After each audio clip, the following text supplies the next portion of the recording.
Well, hello, everybody, and welcome to GREE TV. This is Jerry Wagner, the Vice President of HVAC Technical Training for Tradewinds Climate Systems, which is GREE, here in the beautiful and the mighty United States of America. And my partner every month on GREE TV is the wonderful Cindy Metzler. Cindy, say hello to everybody. Hello, everyone. Thank you for having me as always, Jerry. I love co-hosting this with you. So I'm Cindy Metzler. I'm president of Ohm Media. I work with GREE on a consulting level. My team helps with social media, marketing, and public relations. So excited to be here, excited to chat with Joao. And yeah, he's a real superstar. So I'm excited to learn more about how he won the race. That's for sure. Well, let me give the audience a little background of the competition. So the competition was the GREE Top Gun Training Competition, and it was 8 weeks of hardcore competition over a 16-week period. And Joao and the other 100+ competitors each week were solving GREE error codes related to our mini split product, utilizing troubleshooting simulations, 2D or 3D virtual reality, if you will, which were created for us by the InterPlay Learning company. So this was something, it's my understanding, it was the first competition of its kind. And Joao, you are the 2021 GREE Troubleshooter, Top Gun Troubleshooter. And congratulations, my friend. Yeah. Yes. That was something so exciting, really. It is. And Jerry, too, you spearheaded this whole concept. I love it. I think it's amazing. And I'm sure you learned a lot too, Joao, with all the training that Jerry puts out.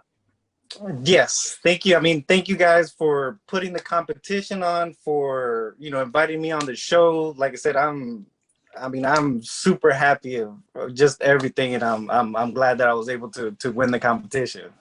Well, Joao, I know how hard you worked because I was the guy behind the scenes, kind of watching everything happen, making sure everything was done fairly. So I, better than anyone, know just how hard, truly hard you worked to gain this win for yourself. But I want you, if you would, to start by telling our audience a little bit about yourself, your background, how you got into the trade, that kind of stuff. Well, about me, just, I was born in El Salvador. My parents immigrated to, the United States when I was just a little baby.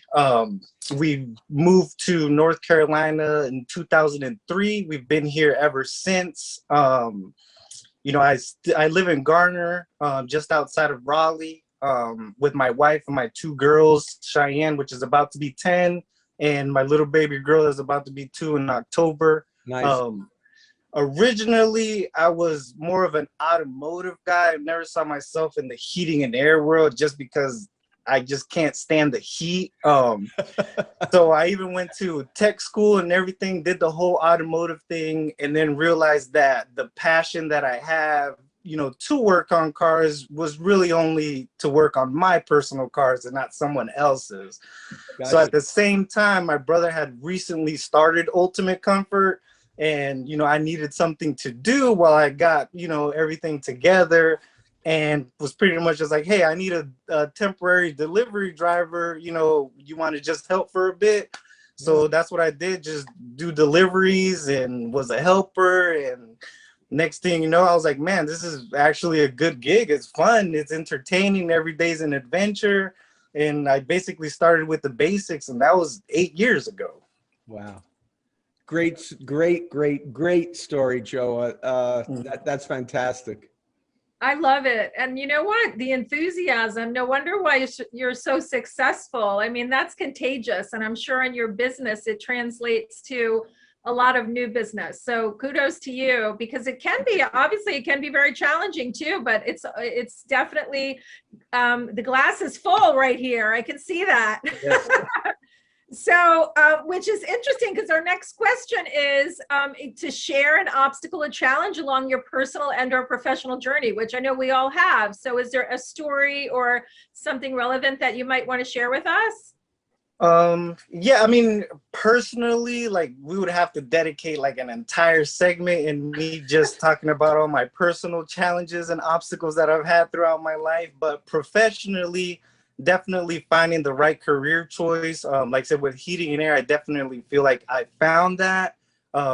Some of the challenges for me being in a family business is, you know, the big boss happens to be my brothers, and I don't want to be the person that people feel like, you know, something was just given to me. So I definitely had to work harder to prove to everybody that, you know, I earned the position that I'm in. It wasn't just given to me. Now that I'm a little bit higher up in the company, a challenge for me is being heard, because being the younger guy trying to move up in the industry, be new, be innovative, you know, a lot of these ideas I have just sound crazy to people that have been in the industry and just stick with what they know and what they've been doing. Old guys like me, right? You can say. Yeah. But you happen to be an innovator, but you know what? I think in your case, Joe, that's a huge competitive advantage, because there's so many new things and new ideas, and that's only going to give you an edge. So that's awesome. Definitely. So one of the other things we wanted to ask is just what did you enjoy about the competition? Because obviously you are, it seems like everything you do, you put your best foot forward. So how much time did you spend each week competing? Just share a little bit about your experience with the Top Gun competition. Just as far as the training, you know, when I first discovered it and I tried it out, I was just like, man, this thing is pretty fun. I had already been involved working with, you know, mini splits, specifically GREE. So I was already a little bit more comfortable with the product, but you know, if this would have been from when I first started, it definitely would have sped that up as far as the confidence level. But definitely enjoyed the competition. The first couple weeks, like I said, when I first started, my goal was to win the competition. So I started doing 4 to 6 hours a day. Wow. You know, once I saw, okay, I'm on top now. I won, I think week 2, I won the overall week, which was great. You know, I was definitely excited about that. And then after that, I kind of slowed down a little bit, got a little bit comfortable, didn't think anybody else was competing to that level, so kind of just scaled back. And then once I got passed on the overall first place, you know, I started to try to creep up a little bit with work and everything. You know, I have a small little girl that's constantly wants my attention. It was definitely hard to find the time to do it. But like I said, I had already invested so much time in the competition that I definitely wanted to win. So at that point, the last week when I was still in second place overall, I mean, we're talking about the last week, I tried to do almost 12 hours a day. And then on Saturday, being the last day of the competition, I did 17 hours straight. Oh my gosh, wow. You are dedicated. That's amazing. Awesome. Yeah. And you got the grand prize. Woo-hoo. Yeah, like I said, it's crazy to think about, but like I said, it was a lot of energy drinks, and I hadn't drank, you know, them in a couple years, so it was definitely the extra boost that I needed, you know, to stay focused. But like I said, I still think about it, and it's like, man, it's crazy. I can't believe I did that. That's awesome. That's well, awesome. Joe, your story warms my heart, you know, because this is what I hoped for, obviously, when I designed and started the competition. But you never know what's going to happen. You know, somebody could just run away with it. You're lucky, or I was lucky that you had a very strong competitor, a gentleman named Julio Grimaldi, who ultimately was the second place person. But you and Julio were neck and neck and neck almost from week 1. There are some early competitors, but you guys just kind of flew with it. And I had no idea. This is what I love about doing this show. You and I did not speak before this, and I'm blown away that even in the beginning you were doing about 4 hours a day. That's fantastic. It's just incredible. So thank you for that incredible participation and dedication to it. So you tell us that another thing I learned just in this short period of time is that Ultimate Comfort is your brother's business. So please tell us a little bit about Ultimate Comfort, which is, I understand is in Raleigh. Yes. So Ultimate Comfort is, family owned and operated business. My brother started it in 2011. Like I said, we really mainly specialize in custom new homes and commercial upfits, anything from mini splits to, 20, 40 ton units. We really focus on quality and customer service, and just enjoy watching the company grow and just love it every single day. Fantastic. So, Joe, when you were actually working the competition week to week, tell me, how did you use the simulations? Did you use them in what I call the two-dimensional, just simply using a desktop or a laptop, or did you use it with the VR equipment? Tell me how you were actually using the simulations. I mainly used it just in the 2D version on my desktop at home in my office. But like I said, that's just what I had available. Sure, of course. Yeah.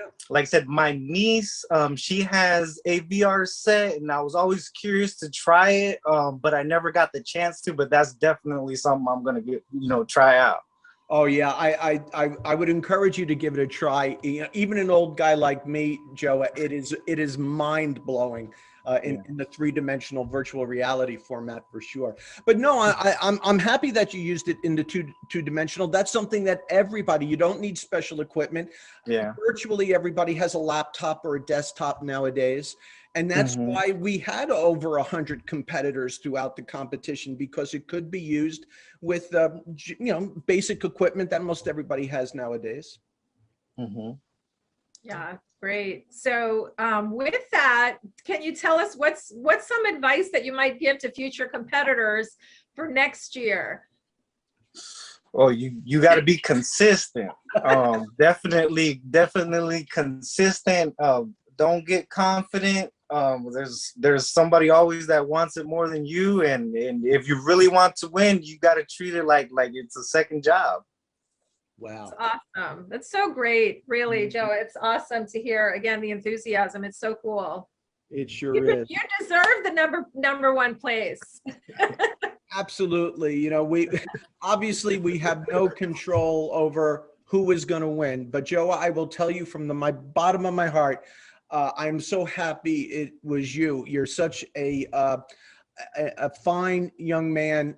Can't wait to meet you when we actually have the formal presentation on the 22nd. But again, sincerely, just so pleased that you and Julio worked the competition so hard. But let me ask you this. Let's go back to Ultimate Comfort. I didn't realize this was a family business already, but what are your aspirations moving forward, Joa? Do you see yourself in a management position? Do you see yourself with your own company, or tell me what you see yourself doing in 10 or 15 years?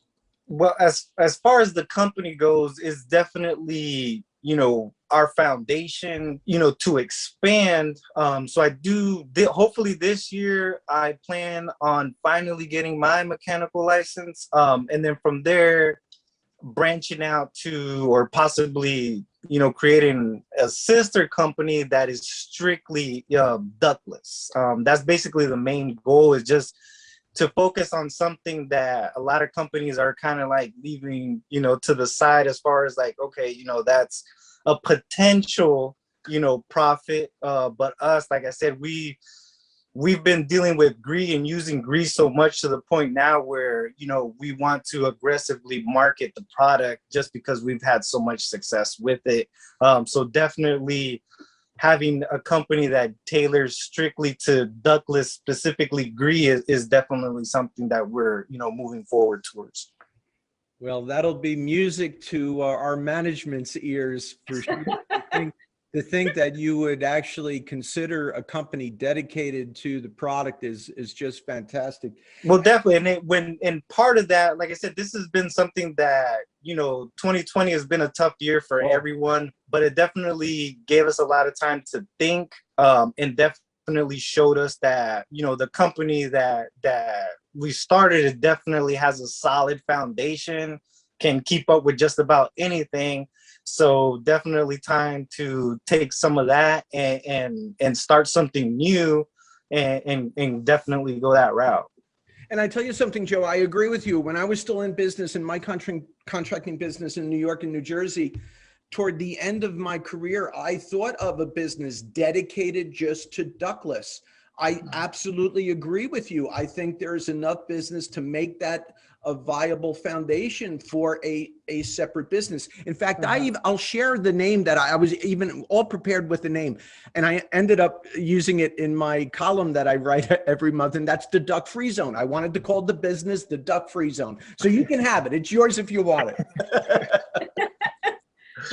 I love it. I think honestly, there's a huge market, and the fact that so many people are, you know, basically maximizing their home space too, redoing their garages. People are renting their, you know, Airbnb opportunities are exploding. People are looking for new income sources. So it's a huge opportunity. How exciting. Well, we'll be keeping an eye out for sure. So, Joa, if you were not in the HVAC trade, what else might you be doing as a passion? Maybe in automotive, it sounds like. Yeah, but like I said, automotive for me, like I said, is personal. Like I said, you know, but if I had to choose something, you know, to do for a living other than heating and air trade, like I said, there's just so much out there to do now. But me, like I said, definitely a fishing guide would be an option, or a professional gamer. I feel like that would be low stress, where I could definitely have fun at work every day. I love it. That's a new profession. My husband would love the fishing guide job too. And the gamer makes perfect sense, does it not? I mean, obviously, with dedication. Well, as a little kid, you know, growing up, I mean, you couldn't take me off video games. I played them into the wee hours, you know, it was just constantly, you know, but as you get older, it's just something that, you know, if you want to make money, you know, it was just something that I couldn't do. And the kids take up a lot of your time as well, that you would. Yeah. So, Joa, our last question for you is how, if at all, how do you feel the simulations, the competition benefits you in your day-to-day work at Ultimate Comfort? Do you feel that it helped you with your troubleshooting skills? Like, even though I had already been working on GREEs and the inverter technology and everything, it definitely, you know, helped me, you know, be more involved with the product, learning different codes that I had never even ran into out in the field. So it's definitely a tool that I feel like at least boosted my confidence in GREE, in the product, you know, in what GREE has to offer for, you know, the new generation, like as far as you, Jerry, you know, making this competition happen, you know, partnering with InterPlay is definitely something that the new generation is going to have an easier time getting into the field. It's just something that it's fun. You know, you can learn something and apply it that same day. It's just definitely something that we're going to use, you know, to train all our new employees, you know, to feel more confident working in inverter and ductless technology. Joe, music to my ears. You warm my heart, my friend. I can't thank you enough for everything you've said, for the time you dedicated to it. I just want to show Cindy and our audience, I don't think Cindy has seen this, but as well as the grand prize that Joe will be presented on the 22nd of July, we had this beautiful trophy made up for him. And it says Top Gun Training Competition 2021 GREE Top Gun Troubleshooter Joao Guerra. So I'll be so happy to actually hand this to you in a week's time or so, Joa. Thank you. Thank you. Thank you. Oh my gosh, it was such an honor to meet you, and congratulations. I mean, you worked so hard and you deserve it. So congratulations. Awesome, awesome work. Thank you. Thank you. Thank you, Joa. Thanks for participating in GREE TV, and I will see you very soon, my friend. All right. Thank you, guys. Bye. Take care. Bye-bye. Again, That was so great. Cindy, and I know I'm repeating myself, but I'm just thrilled about this. And when I created this, when I had the concept, when it was just merely an idea, I worried, would it be successful? Who would participate? And yes, if I created the perfect competitor and the winner, it would be Joao, would it not? I mean, it's like, you just Oh can't. my goodness. You just can't beat that. Just a wonderful, wonderful young talent in our industry. And he worked hard. He worked really And hard. to think about the time and dedication. I mean, that's awesome. How exciting, really. Absolutely. Well, Cindy, this is the first time we're actually having two guests on GREE TV, and I'm particularly excited about this. I want to give our audience a little background. I know, Cindy, you know it. GREE has been involved with racing here in the United States for a number of years. About 5-6 years ago, we sponsored an ARCA car, which is a lower series of the NASCAR series. There's ARCA, Xfinity, and then Cup Racing. And this was a young fellow named Gus Dean. Number 32 was the GREE car. Wintron Racing was the team. And we sponsored Gus for about 3 years, and it was wildly successful. Enjoyed it thoroughly. But we went now from 4 wheels to 2 wheels. And our guest today is Mr. Kevin Moranz, number 85. Kevin is a rider in the 250 and 450 series class of the Monster Energy Super Cross series. So Kevin, welcome to GREE TV, my friend. Absolutely. I appreciate you guys having me. Well, thank you. Kevin, please talk to our audience a little bit.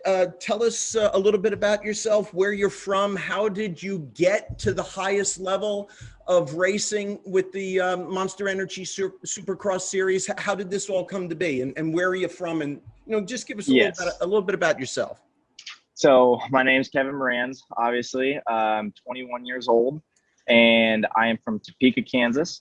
And I've honestly just kind of going through the years, like I started riding when I was about 3 or 4 years old, just because my dad kind of used to ride. He necessarily didn't race, but he used to ride. And as soon as we moved to here in Topeka, when I was like 2 or 3 years old, we went over and met our neighbors. And our neighbors, the Timmons and the Tightmans, were semi our age too. My brothers and I age, because I have a brother that's a year and a half older than me, or 15 months older than me. And when we went over there and we saw all these little neighborhood kids on P-dubs, little dirt bikes, like we looked at our dad and we're like, Dad, we want these bikes. You know what I mean? We want dirt bikes. So that's just kind of where it started. And then, a lot of people are our industry now, as kids are kind of getting like ripped out of school and training full time, trying to make things happen and whatnot. And I really pride myself on doing it a little bit more of the normal route. Like I went all the way through public high school, graduated with like a 4.13 GPA, went on and, did 2 years of college online while I started my career, but I couldn't really start my career professionally until after I got out of high school, because I was playing football, varsity football and stuff like that, obviously school 4 years. So, my background kind of is a little bit different than a lot of people in our industry, which, I've built everything that I've built kind of on my own with my family and some of the local supporters, and obviously it just continues to grow. So that's kind of my background is, just a real grassroots kind of guy, and take a lot of pride in everything that I have and what I built, because I've worked for everything that I have. So it's pretty cool. Very cool. Very cool. That's awesome, Kevin. By the way, I just have to say, I am so excited to have you on the show. Jerry and I are so excited to have you on the show and to learn more about you. Super excited to have you part of the GREE family. And just as a parent, I wanted to, a couple things. Your parents must be incredibly proud of you. So I'm a parent, I have a daughter and a son, and I just think, first of all, it's so cool, but I also wonder like what your mom does. Does she like worry all the time about you? And then I also, the second part of the question is, can you share any obstacles or challenges, along your personal or professional journey? Yeah. So my mom, she loves that I am racing it. Well, okay, I take that back. She loves what I'm doing, but she doesn't love the racing portion. Because like, obviously, like, at the level that I'm at now, like as an amateur, they were at all of my races. But being a professional now and, going all around the country and even out of the country to race, they can't always be there. So all they get to really see is they're watching TV to see where I'm at on TV, and they have no, like, if something happens or they see my name dropping on the little board on TV, like the names that they have no idea what's going on. So she is always very stressed during race day, but everything has been going very well over the last few years. So that's really positive. As far as like challenges is just purely time management, like being a 21-year-old kid who's pretty much, I guess you'd say, an entrepreneur slash manager, mechanic, trainer. Like I do it all because I'm kind of doing my own program right now. Time management is very important to be able to get everything done and keep everybody happy. And then obviously, you know, coming up as a kid, I went the high school route, and I went, you know, my education is obviously very important to me. And that's what I think a lot of kids should kind of understand as well. But the financial situation that we were put in as a family, like we were going to high school, you know, my parents didn't have a whole lot of financial freedom. So like we would do one amateur national a year. And then other than that, I got school and football to look forward to. So it kind of took us out of doing all the amateur nationals around the whole country as a kid. We just did the main one, the biggest one that we could do.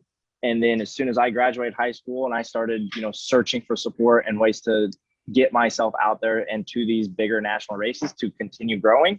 Yeah, this is the biggest thing was like the financial hurdle. And then once I got on top of that, just started finding support, going out, you know, business to business, and just like kind of like selling myself, you know what I mean? Trying to get people to support, join the program.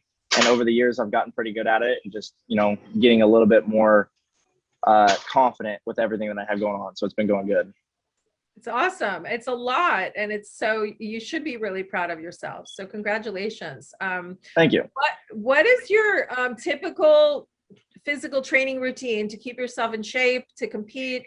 And it's obviously one of the most physical demanding sports on the planet. And we did get a little bit of a glimpse, which our viewers will see in the future, of your garage transformation with the gym and the GREE unit. So that's going to be something super exciting, but maybe you can give us a little insight into your routine. Yes. So the biggest thing, so the way we do it is Supercross and motocross. So there's two different kinds of racing, right? Supercross is like baseball, football stadiums, like the Cowboy Stadium, stuff like that. And then motocross is outdoors. So in Supercross, it's a little bit higher intensity, shorter motos. And then when you go outdoors, which is what the series is currently, it's all outdoors. So obviously in the sun, it's blistering hot in the summer in July and August. So you have two 30-minute motos plus 2 laps. So you have 30-minute moto plus 2 laps. You have maybe an hour and a half break, and then you have to go out and do another 30 minutes plus 2 laps. So pretty much 2 35-minute motos plus qualifying and practicing in the mornings. So it's very physically demanding, obviously, to be pushing yourself on a 2-wheeled dirt bike as fast as you can for 35 minutes in the heat and all the dirt and everything like that. So it is a lot. So my training really consists of a lot of cardio in the gym. You know, when I'm fully healthy, you know, it's probably 2 hours, 2-3 hours in the gym, 5 times a week. And then you have obviously the training and the riding and the motos that you're doing on the practice track. So it's a lot of cardio. If you're in the gym, it's usually lighter weight, higher reps. It's just more muscular endurance stuff over like actual pure strength, because like you said, like our sport is very demanding. And if you just have a bunch of muscles that can go 2-3 reps, you're going to pump up and not last very long. So you got to be able to last that full 35 minutes to really charge the whole time. So it's very physically demanding. Wow, interesting. And there's obviously a science behind it too. So that's really, really cool to learn about. So Kevin, obviously we know you through the Monster Energy Supercross series. You did mention motocross as well. So do you actually ride in multiple series? Do you do things like enduro racing, or what some people call Baja racing? What is your entire year make up of as far as racing activities? So kind of our schedule usually is, you know, middle of January is when Supercross starts to about the beginning of May is when Supercross ends. Usually you have about 2 or 3 week gap. So outdoors will start, you know, end of May and go till middle of September almost. And then usually middle of September to December, or until the middle of next January, is kind of like our off season. Luckily for me, I have been actually able to, like pre-COVID, to do supercross. Then I do motocross. And then in the off season, when it's supposed to just be off season, I actually was able to go over to Germany and race over there in 2019. I was supposed to go last year too, obviously COVID. So yes, I do supercross, motocross. Every once in a while, we'll go do like a woods race for a one-off, like fun kind of thing. But it's primarily the supercross and motocross. And yes, I usually do race every single one of those, obviously through supercross and all of the motocross rounds. But yeah, we're not quite back on the bike yet. So looking to get back for the end of outdoor season. So Kevin, in a given year, how many competitive events would you possibly total? You know, COVID aside, obviously, how many events would you possibly collect in an entire year? I would have to say that we'll probably race north of 30 events a year. Wow. Is what I would have to say. Yeah. Okay. Because I think just supercross and motocross alone is right at 30. So like if you don't put in all the local stuff that we maybe do, or you know, the fun stuff that we go do for the woods racing every once in a while, or even the Germany races, that tacks on another 5 to 10, you know what I mean? So it's a very, very busy schedule when it comes to the racing, the training, the work on your bikes, and everything that we've had going on right now. Like you guys will probably see soon is the GREE Raj that we're getting all done, which will be pretty sweet. Very cool. So neat, so neat. We got a little sneak peek and I can't wait to see the whole final shebang.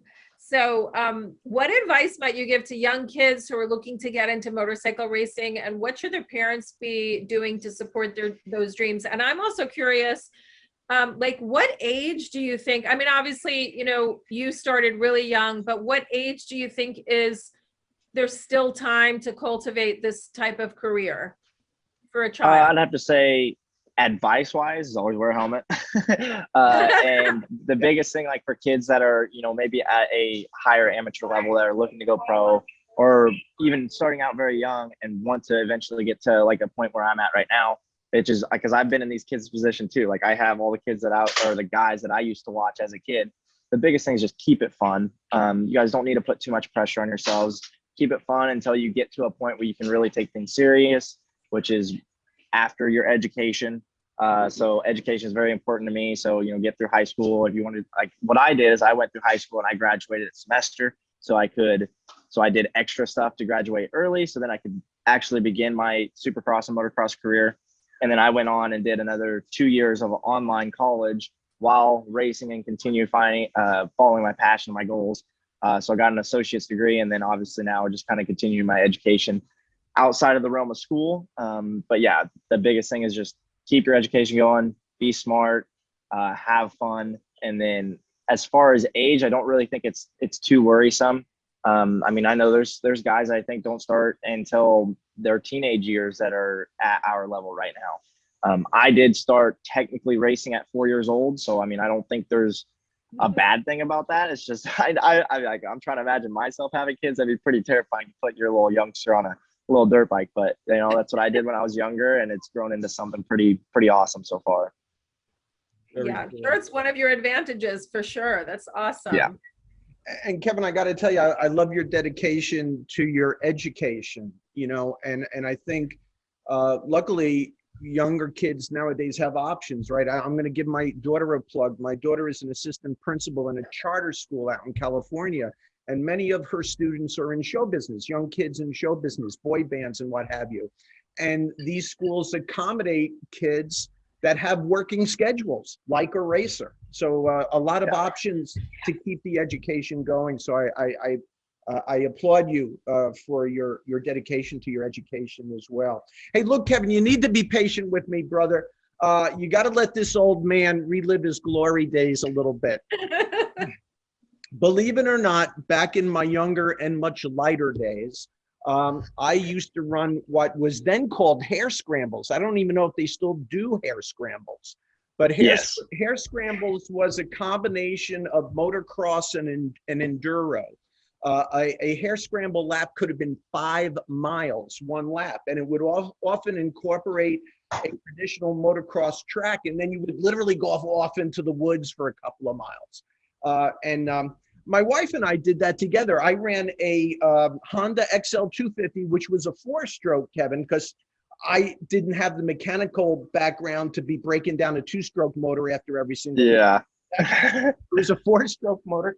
And look at it, I actually dug out my old helmet. I can't believe I found it. I predate full face helmets, so you had to. That's unreal. I even found my old gloves. How cool. but anyway, You guys are crazy for racing without a face. Like, I couldn't even imagine that. there was no other option. Full I face know. vests, they were just starting to come out when I got too old for it. I actually was too old for it when I got into it, but that's another story. But here's my question to you, my friend. My wife and I used to go all up and down the East Coast. In fact, we competed at Budds Creek. I'm sure I know you've been to Budds Creek, Maryland. And how we would transport ourselves in the bike was with a Chevy El Camino, one of those cars that thought it was a pickup truck, right? Oh, yeah. So my question to you is, how do you transport? And I didn't know that you actually go to Germany from time to time. So when you're in the States, how do you transport yourself and your equipment from race to race? And then also, please tell me how you get to Germany with all your stuff. So please. Yeah. So I usually travel in when it just comes to me being at my house, like to local tracks, to training, and even to the certain races that are close enough. I guess, honestly, I've driven from Florida to California to Texas, everywhere. So what I usually travel in is a Sprinter van. Oh, so sure. we have it built out to be just about perfect for the bikes to fit in the back. And I can get up to 3 bikes in the back, and then all my gear and parts and stuff, we get all that. So we have it built just so it's about perfect for the bikes to fit in. And then I can stack everything up on top. And then the rest of the front is built as like kind of living quarters, right? So I have a full futon sideways in it that will lay out into a bed, some shelving and some little like snack bins and stuff like that. Because that's what I travel in. And that way, if have a long drive, like say I'm going from Florida to California and I've got 2 days of travel or something like that, or if I need to drive overnight, I can pull over, crash on the futon, get up early in the morning and keep trucking along. So that's what I've traveled in for probably the past 3 or 4 years. Okay. And then recently, like this year and a little bit of last year as well, I'm actually a part of the TPJ Fly Racing team, which is more of like a privateer style racing team. And for the people that don't quite understand, there's like privateer and then factory level. And that's what we're obviously working to, is get to the factory level, because that's when, their bikes are paid for. You're getting a salary on top of it. You have a whole team at the races for you. Right now, we're at the privateer middle road. Like, we're not just always in the van and don't have anybody there, but I'm a part of the TPJ Fly Racing team. So it's a team for privateers to come in and be a part of, and they will actually take your race equipment and race gear in their semi to each round. So that way I have the option of flying if it's too far of a drive to realistically do within the week that you have to travel in between races. Usually without COVID, we race about every weekend.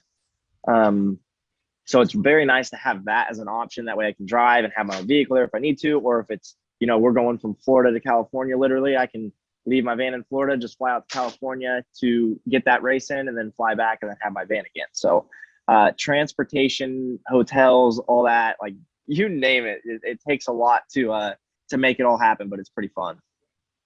Kevin, I travel 32 weeks out of the year training our customers across the country and in other countries. So I know exactly what you're talking about, how much it takes to keep things moving along. And the Sprinter van, our audience will relate, babe, because, most of our customers run their business out of Sprinter vans. So we definitely can relate to that. That's very, very cool. Yeah. That's actually what I was in. Unfortunately, hopefully you guys probably won't see it, but I was running around trying to get service before this and everything. And I was planning on doing my interview inside of the Sprinter van, but that did not pan out. No problem. No problem. We got a little sneak peek of that too. So that's really cool. Yeah. So Kevin, if you weren't a professional Supercross rider, what else might you be? And by the way, I think just having spent a little bit of time with you, you could be anything that you want to be. Yes. Your personality, your passion for education, your enthusiasm, and obviously you're an incredible athlete as well. So that means a lot. I appreciate that. It feels good because I actually have a lot of people kind of say that, and like it just kind of reassures me of like, it's nice to hear. So thank you. If I wasn't a professional supercross racer, you know, doing this for the last 3 years, so pretty much, I mean, like I said, like I'm my own manager, I'm my own trainer, I train all the time, my own mechanic, you know, all of this different stuff and so when I say manager, like figure out where I'm staying, hotels, how much it costs, bikes, parts, XYZ, just go down the list. So doing all this on my own, like I really take a lot of pride in one, I guess you could say, like working for myself.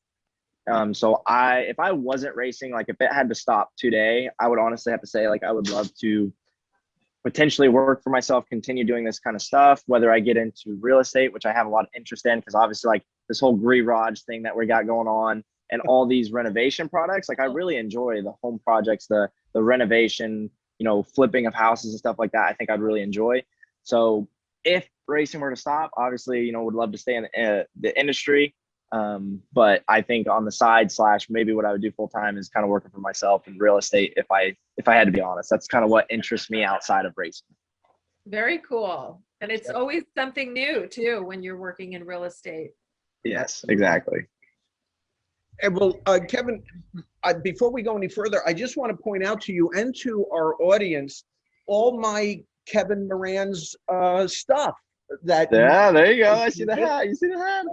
Have your, do they call these champion cards or hero cards? I call them hero cards, but what are they really called? You know, which one? Posters. We just call them posters. Just posters. Like yeah. Yeah. So we've got your number 85. I actually have a little miniature die cast Kevin Moranz. This is the 450 KTM SXF, which I think you ride in the 450. Yes, I do. Indeed. I'm trying to convince the marketing people at GREE to mass produce these because I think our customers would love to have these. That would be awesome. Of course, I have the Kevin Moranz hat as well. So there you go. Thank you for all that stuff. Well, yeah, it's actually been pretty cool with the whole GREE family and everything. Like everybody's been very inviting, and I've gotten a lot of comments, a lot of people reaching out. And even just like kind of the stuff that I've started posting about everything that we have going, like I have a lot of people reaching out about how to get involved and get GREE units and stuff like that in their houses and homes and garages. So it's been a very cool experience. I'm happy I can be a part of it. Well, we're just thrilled to have you on board, Kevin. Hey, look, I know one of the last races of the last Supercross season, I think it was in Atlanta, you got a little banged up. So first of all, I just want to ask how you're feeling, how you're doing. Are you completely recovered from that? And when do you start up again with Supercross? When does the series pick up again? So yes, as far as how I'm feeling amazing. I feel like I could go race right now. But you know, we have to be smart. We have to make sure that everything that is kind of injured heals 100% properly. That way we don't have problems in the future. Because we're kind of thinking, you got to think long term. You can't think short term, which is, I know what a lot of athletes do, and that's what I was obviously thinking because Supercross was going so well for me. Yeah. But I have to kind of slow myself down. I have to be smart. I have to kind of look at the long game, which I hopefully will pay off dividends in the future. As far as when we'll be back on the bike, I actually don't really know when this is going to be released, but this Monday is going to be my next appointment. Hopefully I'll be getting pretty much released to get back on the bike. So hopefully very soon. I don't know how long until I'll be like at race pace, completely ready to go at a pro national 30+2 twice. Yeah.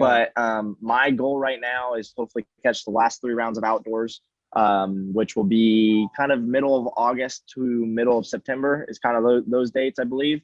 Okay. And then as far as the COVID stuff, not really sure if Germany is going to happen again this year. Yeah. So we'll see about that. And then other than that, I'm pretty sure Supercross will be starting middle of January next year. So once it becomes off-season time, it's going to be more like local racing, regional racing, you know, the big kind of like social media events over the truly professional Supercross, motocross that's all on TV. Right. So, I mean, regardless, we're going to stay busy. So very excited, very happy that I feel very good. Physical therapy has been going really well. I've been training. I've been on the bicycle, skier, rower. So doing everything I need to do to stay fit, stay ready. So as soon as we do get the clear from the doc, we're back to racing. I know, and I don't want to. You will share if you want to talk about what your injuries were, but I knew ribs were involved, and ribs are always touchy when you're talking about riding motorcycles. Yeah. You gotta let So that heal up, because it's just gonna come back and haunt you if you don't let it heal. yeah. So I've never actually broken ribs before this experience. Yeah. And no, I don't have any problem, speaking about my injuries and everything, because it's pretty public knowledge and it really isn't too terrible. So what I ended up doing is I ended up breaking 2 ribs. I think it was 1 and 3, so they were pretty high. And then other than that, like I just got pretty lucky because they were kind of scared that I had punctured my lungs or collapsed my lungs, and that didn't end up happening. I just ended up like bruising a lung, breaking a couple ribs. Right. And so it wasn't too bad. But then a few weeks later, which actually, speaking of the ribs, like I didn't know, like I've never broken ribs, right? So like I knew it kind of hurt, like wasn't too terrible. But as soon as your boy sneezed for the first time, it brought me to my knees. Yeah, it's like your head exploded. Yeah. Oh yeah, dude, it was pretty intense. So like everything's picture perfect now, feeling really good, no pain. But about 3 weeks after the incident in Atlanta, obviously I wasn't able to finish the last 2 rounds of Supercross. I was kind of thinking like, I'm kind of still banged up. Something doesn't really feel right. I'll just wait till the outdoor series. Well, while I was out there watching the final races of Supercross, which is actually pretty cool because I actually wiggled my way into talking on TV for Race Day Live, which was awesome. Nice. But the MRIs came back that I had a Bankart lesion in my labrum of my shoulder. So that's what was kind of feeling goofy. Like even the day that I got the call back from like the doctors and everybody that did this, the MRI, like I was doing push-ups, I was doing flies, like I was doing everything with the shoulder, just felt a little bit unstable. Right. So they pretty much told me, they're just like, Kevin, you just had a really awesome Supercross year. You're 21 years old. If you want to do this for another 8 to 10 years, they're like, with this injury, it's like I have like obviously a little bit better base than a lot of motocross racers because I played football, so I obviously went to the strength side of things. Yeah. A lot of other racers are a little bit scrawnier, so like that helps me. They're like, you can do rehab and your shoulder would probably be fine, but they're like, with you doing what you do at your level, they're not like, it's not whether if it's going to happen, it's when it's going to happen again. You know what I mean? So that's when I was just like, you know what? I feel fine right now. Let's just go in. They just, I don't know if I'll be able to show it, but they literally just went in those 2 little lines right there. So they just scoped the shoulder. Yeah, it's just they scoped the shoulder. And then other than that, I haven't had pain since day 2 after surgery. So we're almost 2 months, a little bit past 2 months in, I think, right now. So it's just been constant physical therapy, lifting weights, the ski erg and everything like that, just training this shoulder back into shape to make sure that we're 100% ready to go when we get the clear. Well, Kevin, my friend, this brings us to the end of our segment. I just want to thank you for your time today. And please keep me informed, me personally, of your schedule moving forward, because again, I'm traveling out there 32 weeks a year. I'm sure our paths are going to cross.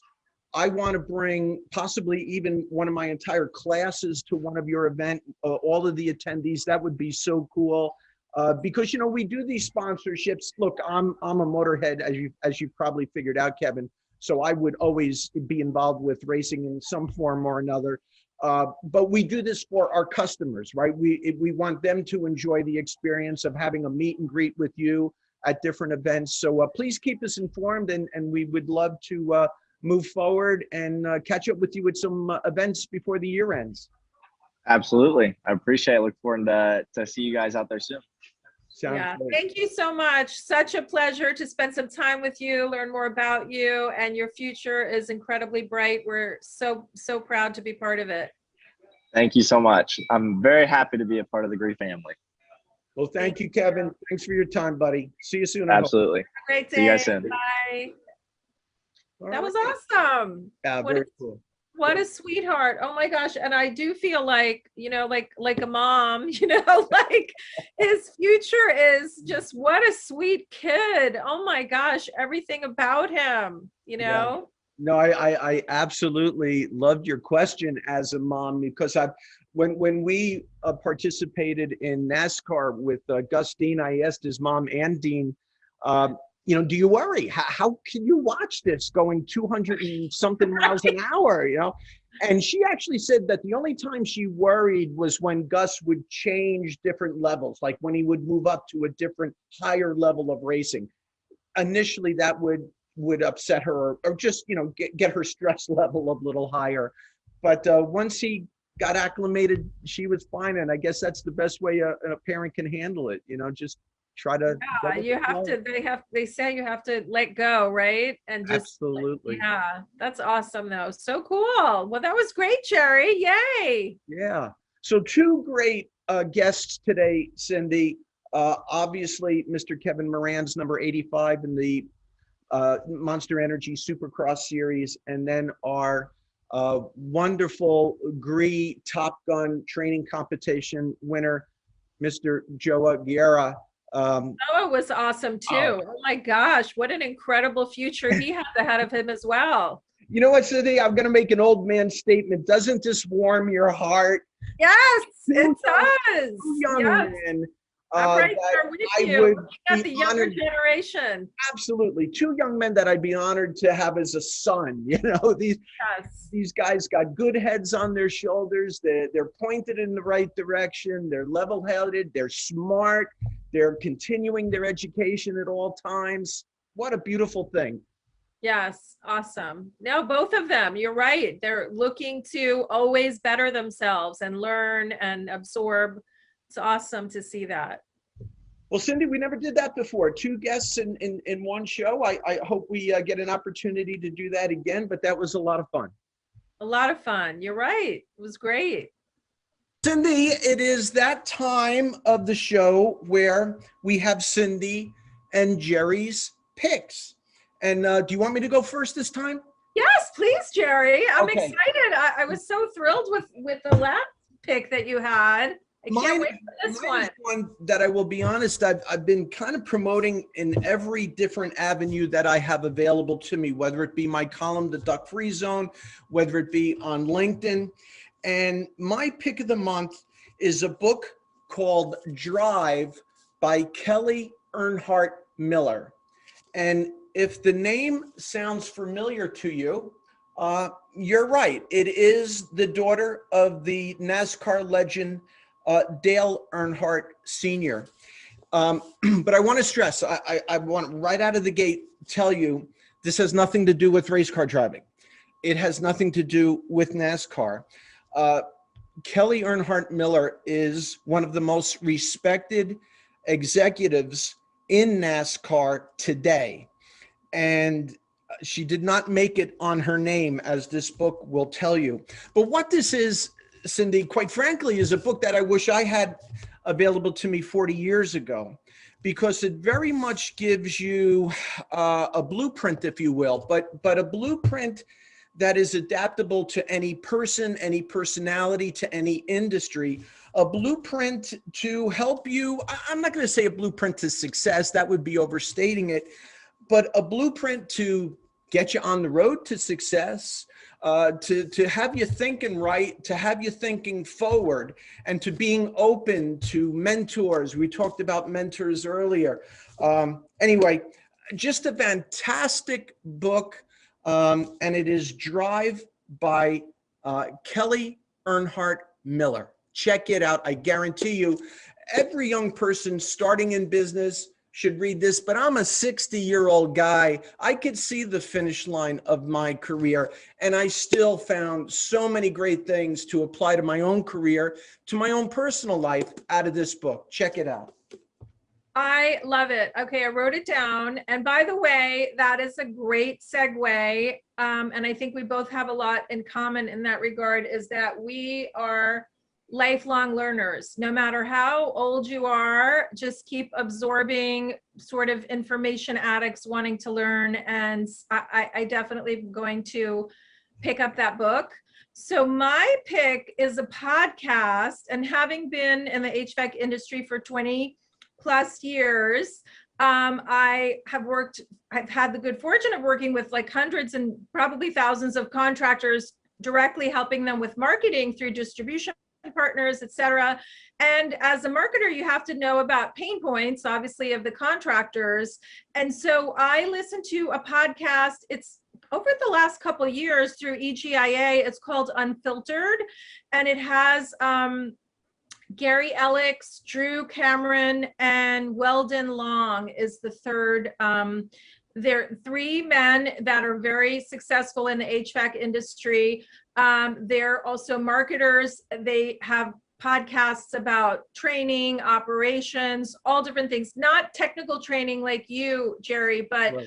but just again, it's free information. It's a podcast on egia.org called Unfiltered. I listen to it very often just because I love to always constantly learn about what challenges contractors are dealing with, so I can help. And that's one of the things, obviously, that you're providing amazing solutions and education to contractors all the time through your training, Jerry. So yeah, so that's my pick. It's called Unfiltered. Hashtag Unfiltered. I will definitely check it out. Well, Cindy, it's that time of the show again. We'll wrap it up. I thank you, my dear, for your constant support and help with this program. You make it very special for me, and I believe the same for our audience. Yes, me too. No, you ditto. I'm so honored to be sharing the virtual stage with you, Jerry, as a thought leader in the HVAC space. And also, you make it so fun. That's why you're so successful, and the contractors love your training, because it's never boring. Well, thank you, Cindy. And thank you to our two guests. This is the first time we've ever done two guests in one show. So thank you to Kevin Moranz, our Supercross rider, sponsored by GREE, and of course to Joao Guerra, our 2021 GREE Top Gun troubleshooter. How cool is that?